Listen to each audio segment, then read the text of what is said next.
Abra comigo a sua Bíblia no Evangelho de João, no capítulo 6, Evangelho de João, capítulo 6.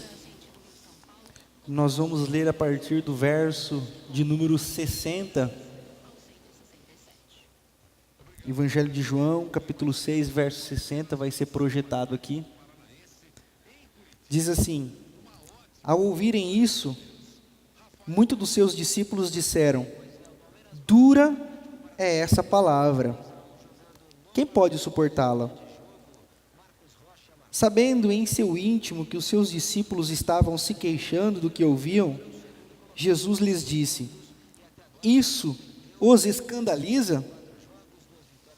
O que acontecerá se vocês virem o Filho do Homem subir para onde estava antes? O Espírito dá a vida, a carne não produz nada que se aproveite. As palavras que eu lhes disse são Espírito e vida. Contudo, há algum de vocês que não creem, pois Jesus sabia desde o princípio quais deles não criam e quem o iria trair. E prosseguiu: é por isso que eu lhes disse que ninguém pode vir a mim, a não ser que isto lhe seja dado pelo Pai. Daquela hora em diante, muitos dos seus discípulos voltaram atrás e deixaram de segui-lo. Jesus perguntou aos 12: vocês também não querem ir? Simão Pedro lhe respondeu: Senhor, para quem iremos? Tu tens as palavras de vida eterna. Nós cremos e sabemos que és o Santo de Deus. Amém? Nós vamos ler até aqui. Esse texto é um texto muito interessante e que nos dará a base para a nossa reflexão essa noite. O tema de hoje é o Evangelho segundo Narciso. Pastor, quem que é Narciso? Algum escritor, algum pensador da igreja cristã? Não. É um personagem da mitologia grega. Vocês já provavelmente já ouviram a expressão: fulano é narcisista. Ou seja, só pensa em si mesmo, só pensa no seu eu, só pensa na sua pessoa. Então, vem desse personagem esse termo. Narciso, dentro da mitologia grega, era um jovem rapaz muito bonito, e que todos os homens e mulheres se apaixonavam por ele, porém ele desprezava todo mundo. E como punição dos deuses para ele iria se apaixonar por si mesmo até o ponto de morrer. E foi quando ele, passando por uma poça de água, ele viu a sua imagem refletida no espelho da água e se apaixonou por si mesmo. E ali ele ficou até o fim da sua vida. Foi definhando, até morrer. E aí os deuses o transformaram numa flor chamada flor de Narciso, que ficava na beira do lago. Daí vem a expressão, amar a si mesmo, sem se preocupar com ninguém. Daí vem a expressão narcisista, fulano é narcisista, ou seja, só pensa nele, ninguém mais tem valor para ele, ninguém mais existe, somente ele. Pastor, mas existe um evangelho segundo Narciso? Eu identifico que sim. Vejam, nós acabamos de ler que alguns discípulos que estavam seguindo a Jesus escandalizaram com o que Jesus estava ensinando. E o que Jesus estava ensinando? Jesus estava ensinando que era necessário eles comer do pão do céu, assim como os antepassados deles comeram maná do deserto. Ele se referia a Moisés e o maná que caía do céu. Eles teriam que comer do sangue, comer da carne e beber do sangue de Jesus. Mas dentro da compreensão judaica, eles interpretaram isso literalmente. E isso é escândalo para os judeus. Aí você pode ver o versículo 52, aí, os judeus começaram a discutir exaltadamente entre si: Como pode este homem nos oferecer a sua carne para comermos? Mas o que Jesus estava dizendo é que eles teriam que pagar um preço. Comer do pão de Jesus, comer da carne de Jesus. Jesus estava dizendo, vocês vão ter que sofrer as minhas dores. Mas eles não entenderam. E por que eles não entenderam? Aí você vai voltar um pouquinho antes, no mesmo capítulo 6, no versículo 26. Jesus sabia quem estava seguindo ele. Jesus sabia para quem ele estava ensinando as coisas. Olha o que diz o versículo 26. Jesus respondeu, a verdade é que vocês estão me procurando, não porque viram sinais milagrosos, mas porque comeram os pães e ficaram satisfeitos. Povo interesseiro, só pensava no próprio bucho, só pensava no próprio eu, só pensavam na própria vida, não estavam preocupados em ouvir uma mensagem do reino de Deus. E quem não está preocupado em ouvir uma mensagem do reino de Deus, se escandaliza com as palavras de Jesus.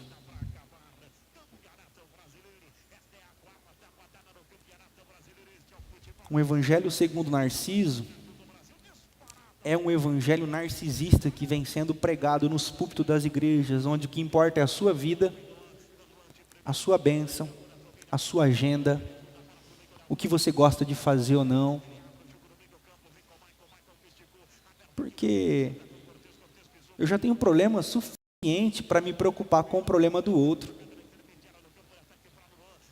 Eu já tenho problemas demais para me envolver com uma igreja e ficar dispondo do meu tempo e dos meus afazeres, porque, meu Deus, né? Olha a minha vida como é que é. E aí nós vamos para o culto para ouvir uma palavra de Deus. Para quê? Para que os nossos corações sejam satisfeitos. Para que a nossa semana seja uma semana abençoada. Para que nós possamos encontrar uma comunhão com Deus. Para que nós possamos ser salvos e para que nós possamos ter alguma bênção durante a semana. Tudo gira em torno do eu. Uma das grandes frustrações do mundo da filosofia foi descobrir que o homem não é o centro do universo.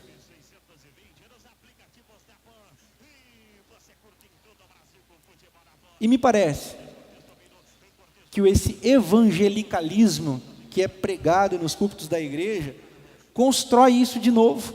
E aí as pessoas são iludidas com um pseudo-evangelho e saem achando que elas têm que ser mesmo abençoadas. Vou dar um exemplo.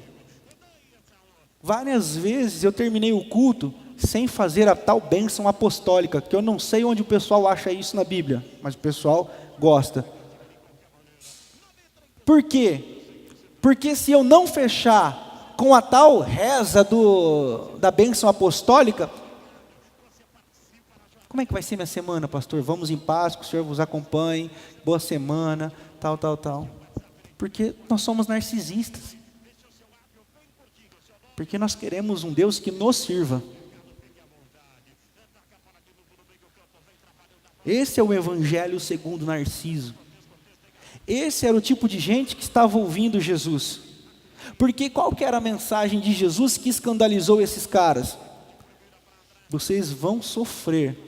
É necessário que vocês comam a minha carne, bebam o meu sangue. Ou seja, vocês quem? Plural. Como assim eu vou sofrer? Já não basta os meus sofrimentos, eu vou ter que sofrer junto com todo mundo? Nós temos conversado já durante algumas semanas sobre uma comunidade segundo a imagem e semelhança de Jesus de Nazaré. Então, o que é uma igreja, uma comunidade, à luz do Evangelho e à luz de Jesus de Nazaré? Se o pecado nos separou, e o registro que o pecado nos separou está lá em Gênesis, capítulo 11, na Torre de Babel, Atos, capítulo 2, nos uniu, porque se o Espírito lá dividiu em línguas, em Atos, capítulo 2, uniu as línguas numa mensagem só, ou seja, a igreja reunida ela simboliza o projeto original de Deus. Qual é? A imagem e semelhança de Deus, ou seja, a humanidade que é a imagem e semelhança de Deus, que vive junta, que caminha junta, que anda junta.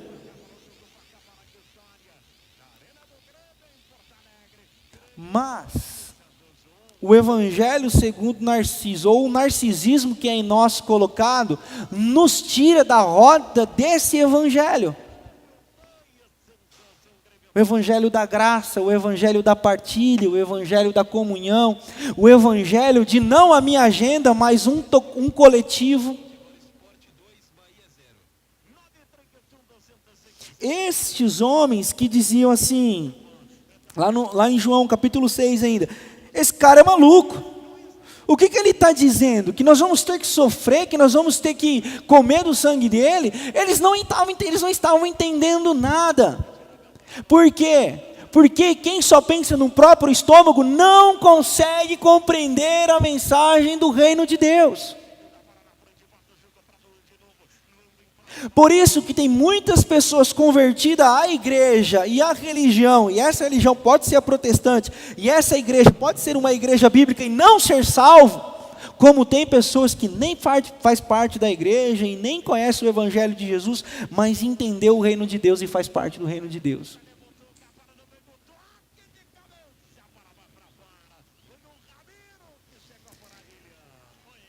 Quando eu vou para a história da humanidade, e eu chego lá no ano 70 depois de Cristo, e vejo os primeiros cristãos serem examinados pela sua sociedade da época, e serem taxados de seita,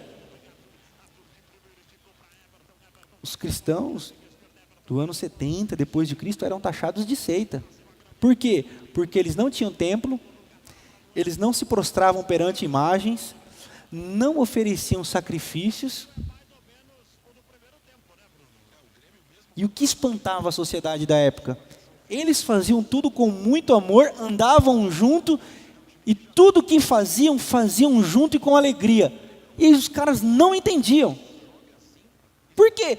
Eles não têm medo de castigo dos deuses, eles não têm regimento, eles não têm obrigação de nada, eles não têm medo de catástrofes naturais, de punição dos deuses, mas eles fazem, quando fazem junto. Isso espantava os caras. Aí você vai lá em Atos capítulo 2, aí você vê a igreja crescendo e caindo na graça do povo. E qual era a igreja que crescia e caía na graça do povo, e Deus ia acrescentando aqueles que iam sendo salvos? Aquela igreja que tinha capacidade de partilhar, que se reunia todos os dias no pátio do templo,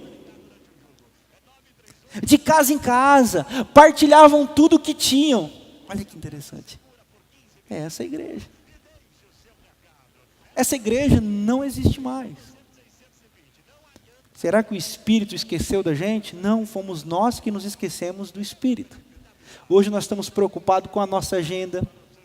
A Marcela falou aqui, nós estamos preocupados com o nosso tempo, porque está muito corrido. A comunidade, se der, sobrar tempo e clarear, aí eu vou, aí eu participo, aí eu me envolvo. Não há mais a alegria de estar junto por uma causa. Qual a causa? A causa do reino de Deus.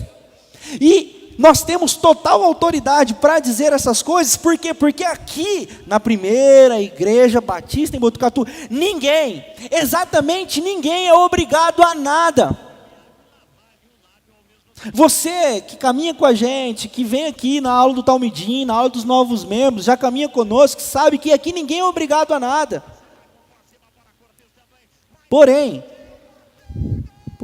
tudo que nós fazemos porque entendemos a causa pela qual fazemos. Por isso nós fazemos como adoração, como serviço, como entrega.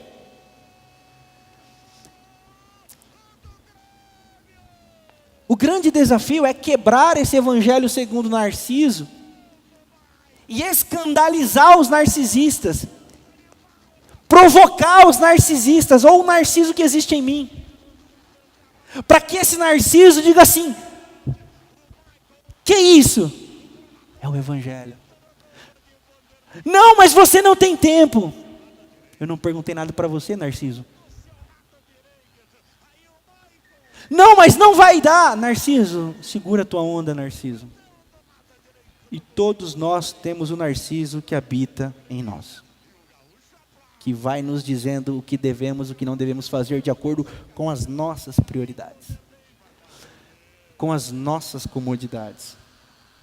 Esses homens foram diagnosticados por Jesus. A verdade é que vocês estão me procurando porque viram sinais, não porque viram sinais milagrosos, mas porque comeram os pães e ficaram satisfeitos. As pessoas querem uma igreja, uma religião que os satisfaça,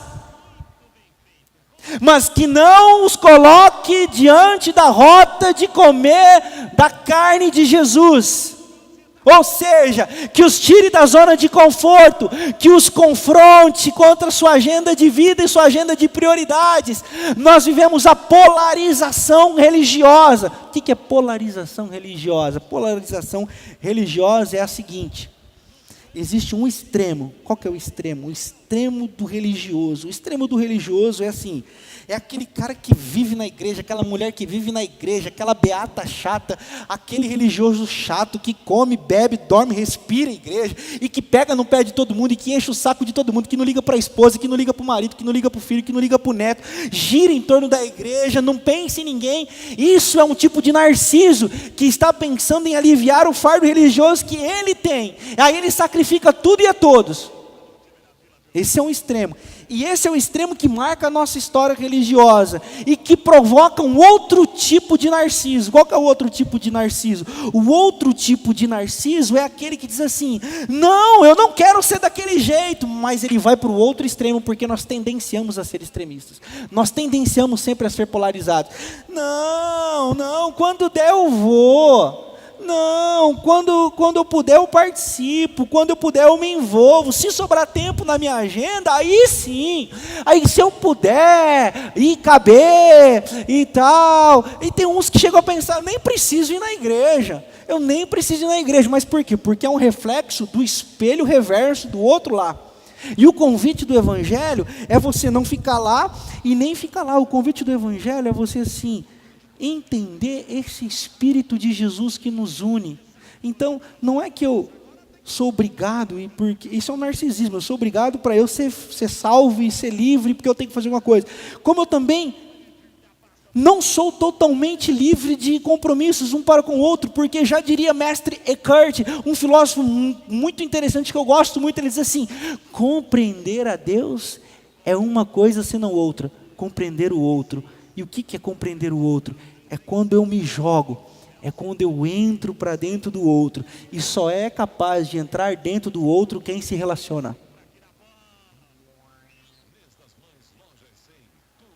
Então, não é por obrigação, e também não é lá vão ter. Agora sou escravo de Cristo, me submeto a Cristo. O que é submeter a Cristo? É se submeter à sua comunidade de relacionamento. Esse aqui, ele não se submete à comunidade de relacionamento. Esse aqui ele se submete à religião. Esse aqui também não se submete à comunidade de relacionamento. Ele se submete à vontade dele, que é livre, leve e solto. O Evangelho nos convida a exortarmos uns aos outros, a caminharmos e fortalecermos uns aos outros. Mas só faz isso quem é capaz de sofrer pela causa de Cristo. E a causa de Cristo é a comunhão de todos os santos.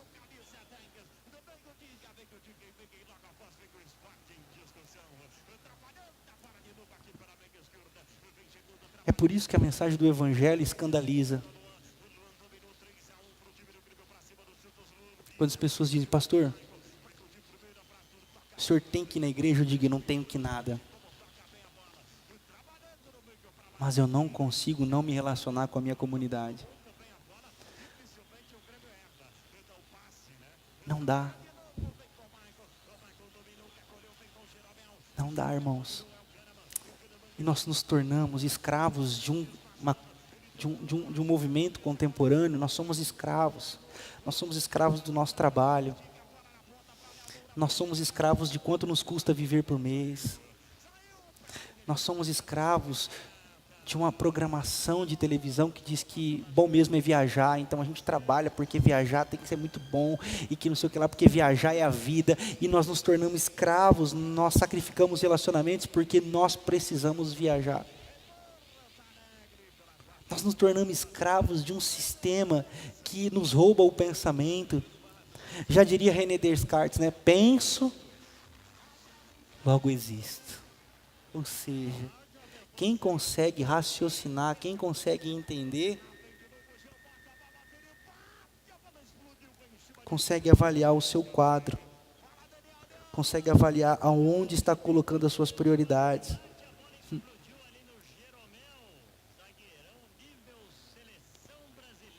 Eu gosto muito daquele ditado: oficina vazia, cabeça vazia, oficina do diabo.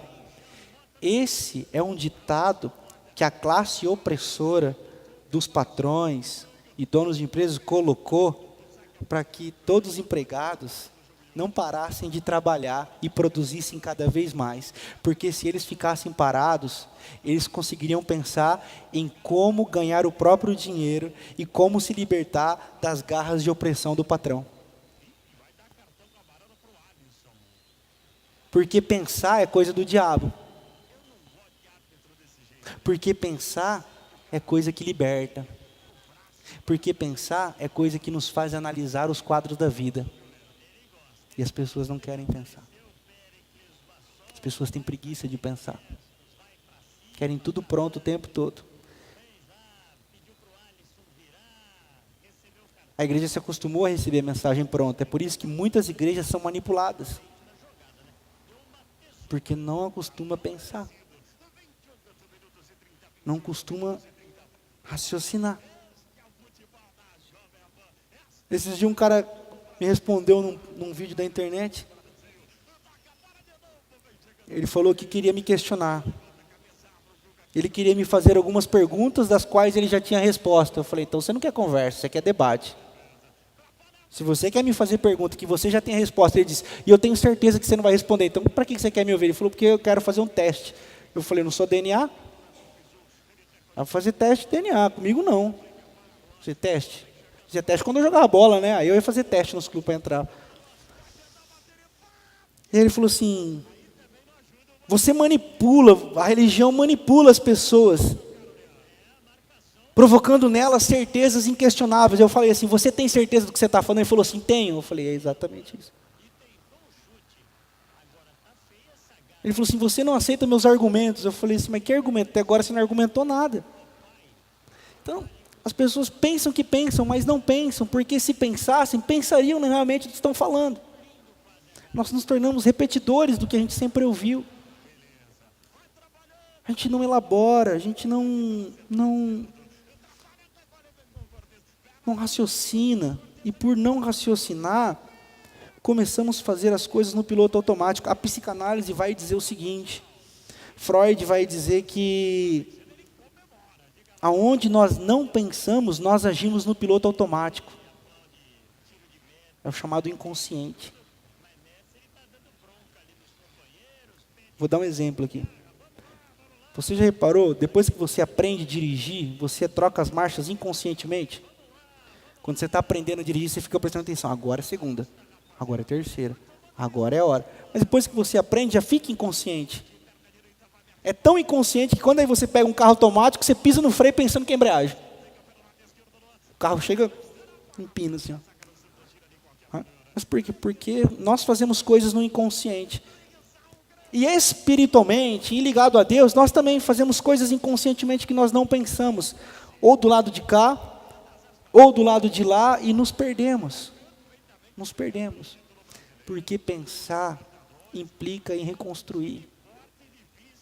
E para reconstruir é necessário desconstruir. Então Jesus diz assim, vocês estão atrás de mim porque eu deixo vocês satisfeitos. Nós estamos atrás de Jesus porque Ele nos satisfaz. Mas Jesus está dizendo para nós essa noite, vocês são narcisistas. Vocês são narcisistas.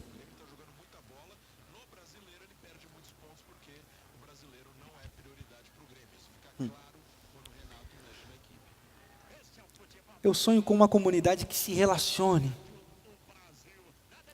que se envolva e que comova o mundo pelo envolvimento. Que as pessoas falam assim, esse povo é muito louco, eles fazem umas coisas. Eu sonho com isso. Não crio expectativa, cansei de criar expectativa, mas eu sonho. Já diria Aristóteles, que a esperança é o sonho dos acordados. Então eu tenho esperança de encontrar uma comunidade, ou de fazer parte de uma comunidade que se envolva, que pense e que constranja o mundo pela sua voluntariedade, pela sua disposição em servir, em amar e se relacionar. Deus escolheu uma casa para morar. E não é o templo da Domingos Cariola, número 99. Essa casa somos eu e você. Quando Jesus diz, destruam esse templo, e nós vamos construir outro em 3 dias, e eu vou construir outro em 3 dias.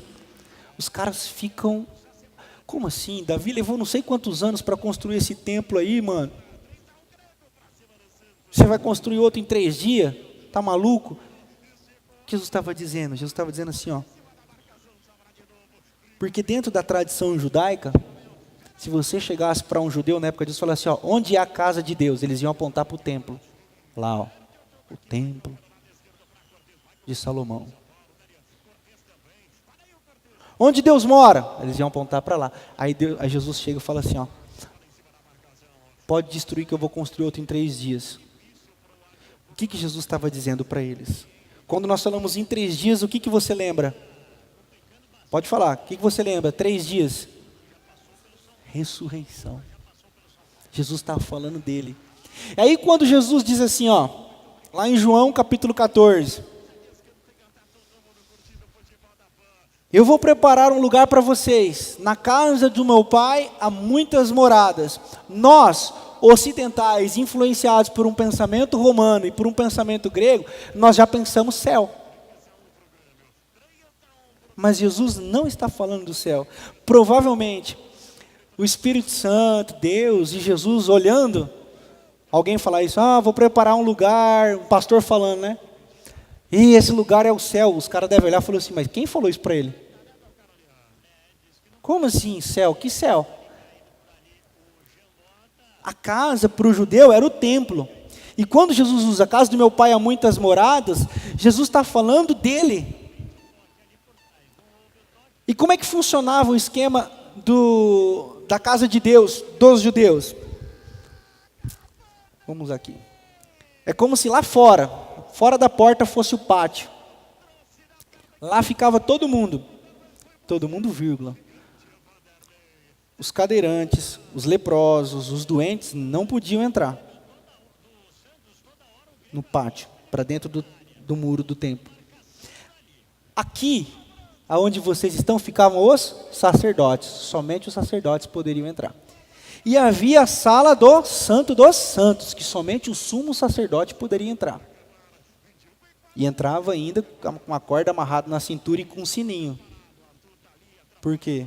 Se morresse lá dentro, ninguém poderia entrar para tirar o corpo. Os caras puxavam com a corda. E ele andava com o sininho. Plim, plim. Quando o sininho ficava muito tempo, os caras, morreu, vão puxar. Então essa era a casa. E não tinha muito espaço. E não podia ser para todo mundo. Por quê? Os excluídos ficavam do lado de fora do muro do templo. E quando Jesus diz, a casa do meu Pai há muitas moradas, e eu vou preparar um lugar para vocês, ele está falando para um pessoal que normalmente não entrava no templo.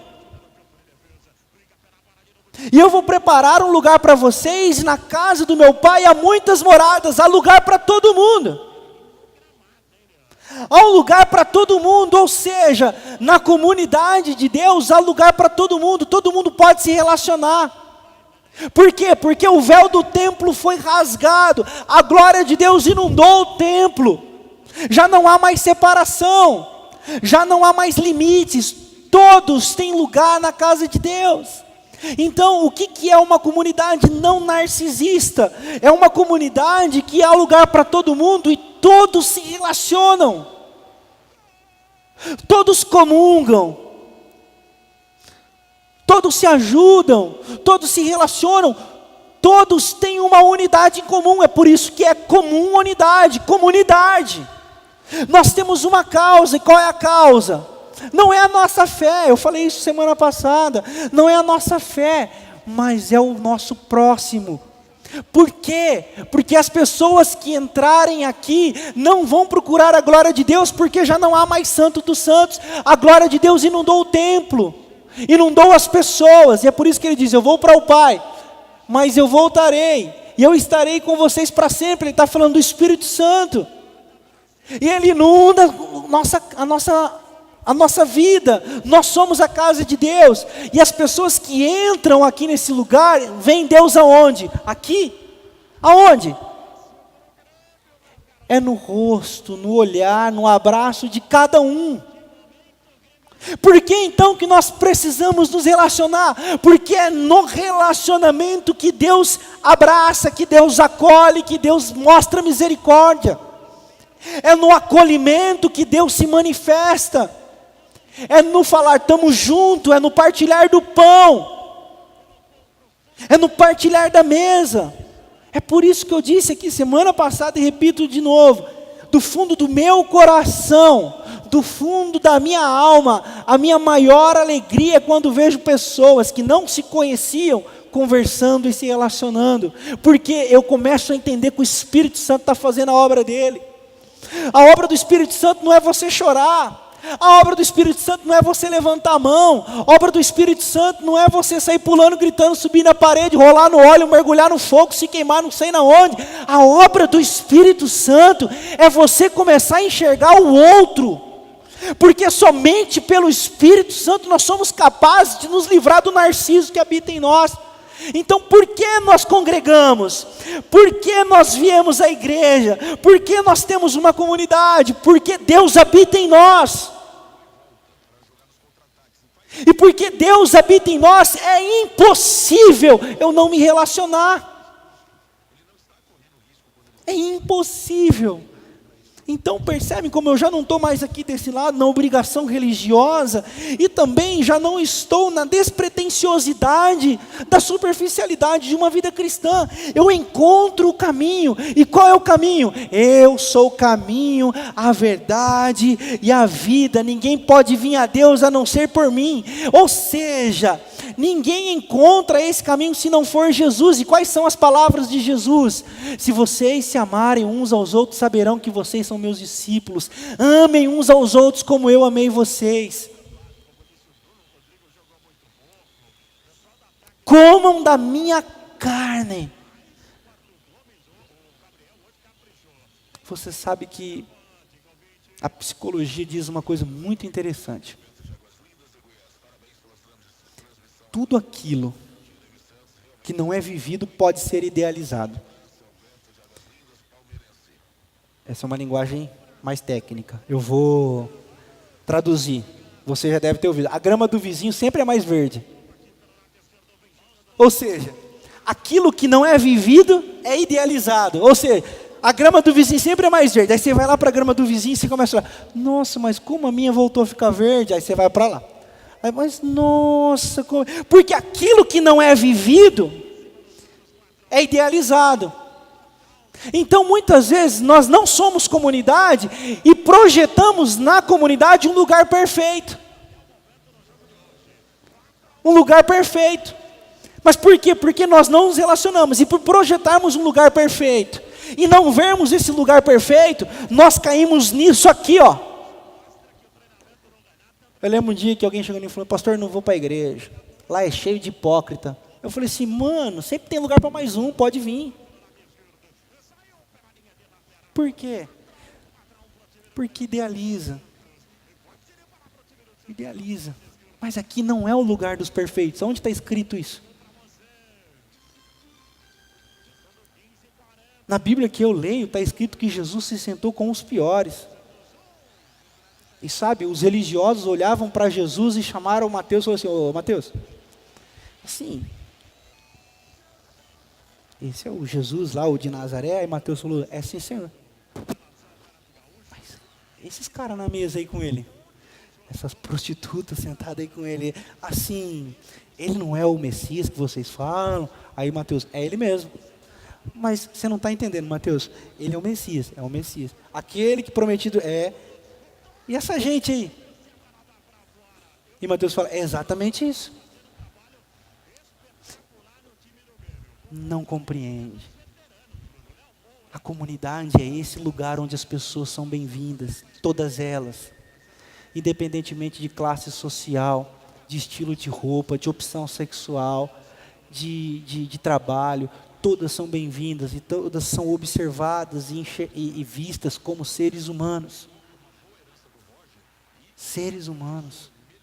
O que é uma comunidade? Uma comunidade, segundo a ótica de Jesus de Nazaré, é uma comunidade que consegue enxergar o outro. Nós não enxergamos o agente penitenciário, nós não enxergamos o enfermeiro, nós não enxergamos o dentista, nós não enxergamos o médico, nós não enxergamos o faxineiro, nós não enxergamos o frentista, nós enxergamos o fulano de tal. O fulano de tal, a ciclana de tal. Pessoas são importantes.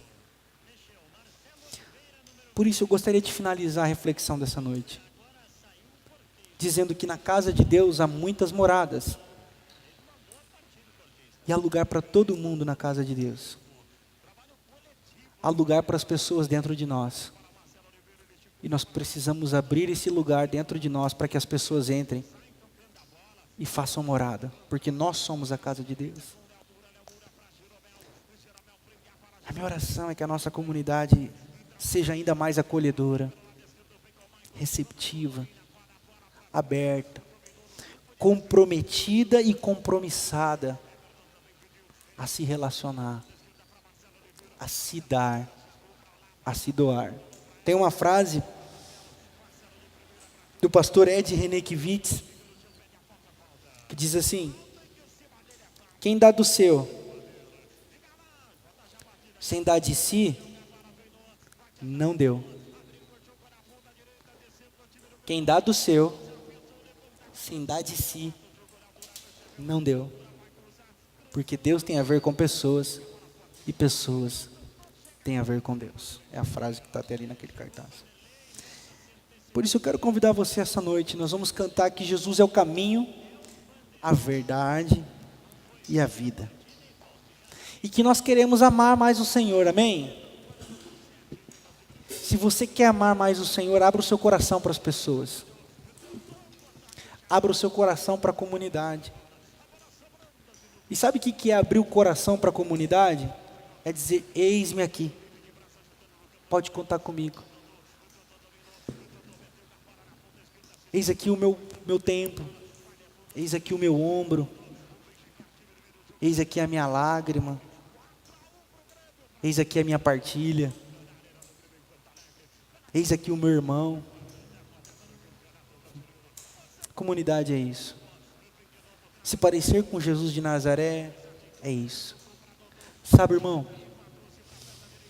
Irmã, não faça desse lugar um ponto de encontro mensal. Não desrespeite a comunidade. Ore a Deus.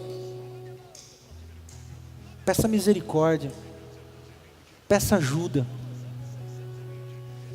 Nós estamos aqui de braços abertos, todos são muito bem-vindos. E quanto mais a gente se juntar, mais forte a gente vai ser. Quanto mais a gente der a mão um para o outro, mais forte a gente vai ser. Quanto mais a gente amar as pessoas, mais forte nós vamos ser. Coloque o seu coração diante de Deus essa noite. Diga, eis-me aqui, Senhor. Eis aqui a minha vida. Eis aqui a minha casa, eis aqui a minha família. Sabe? E quando você olhar para esse lugar, para essas pessoas, enxergue uma família. Essa é a minha oração, sabe? Para que a gente se veja como uma família. A gente se veja como irmãos, irmãs. E que a gente tenha esse prazer de se ver, de se tocar, de se abraçar, de orar junto, de aprender junto, de rir junto, de chorar. Essa é a minha oração por mim e por você. Essa é a minha oração por todos nós. Que o Espírito Santo inunde as nossas vidas, matando o nosso eu, matando o nosso ventre, no sentido